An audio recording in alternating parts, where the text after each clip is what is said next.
Generosity is one of my favorite attributes. I find it so attractive in a person. It's something I aspire to. I have a list of deeply held values. One of those is hospitality, and generosity is a big part of hospitality for me. Generosity is more than being willing to give money or share food, though those things are generous. To me, it's an openness of personality or spirit that's probably first noticeable when I meet someone. I almost always have a meeting with my guests prior to recording, so we have an opportunity to get to know each other, and so I know a little bit about their story before we capture it for the listener. During our meeting, Jody's generosity was evident. She was out of town attending to the death of a close family member. Despite her grief and being away from home, she took the time to sit down, put things aside, and talk to me, a virtual stranger. But it wasn't just her willingness to be there while we sat and talked. I felt as though I was the only person that mattered, and our conversation was the only thing she had to do. Of course, that wasn't true. She was grieving. She was traveling. She was in the midst of probably 100 things that needed to be done, but her presence and her generosity made an impact. It was the same during our recording.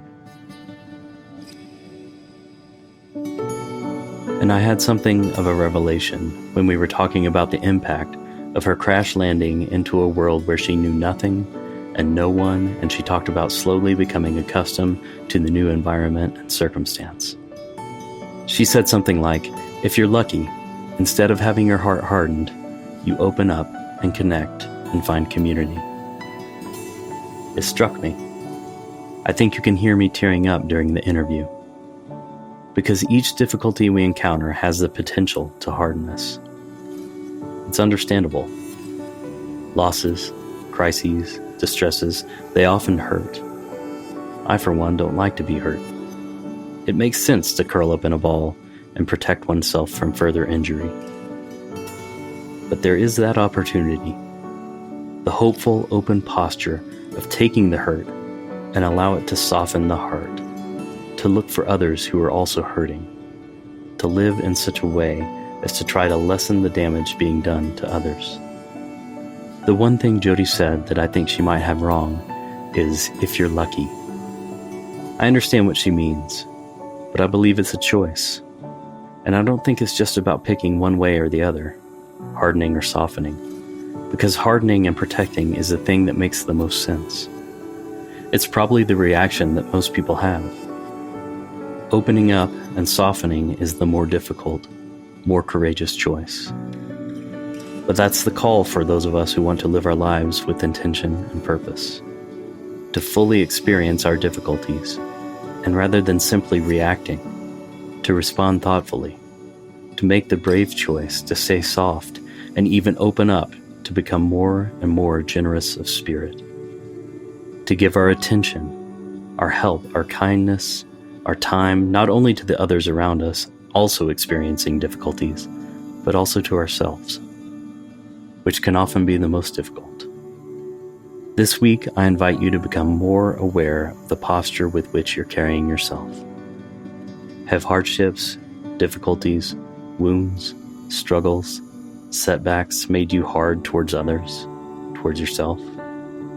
Can you take a moment and allow yourself to open up? Can you soften your heart?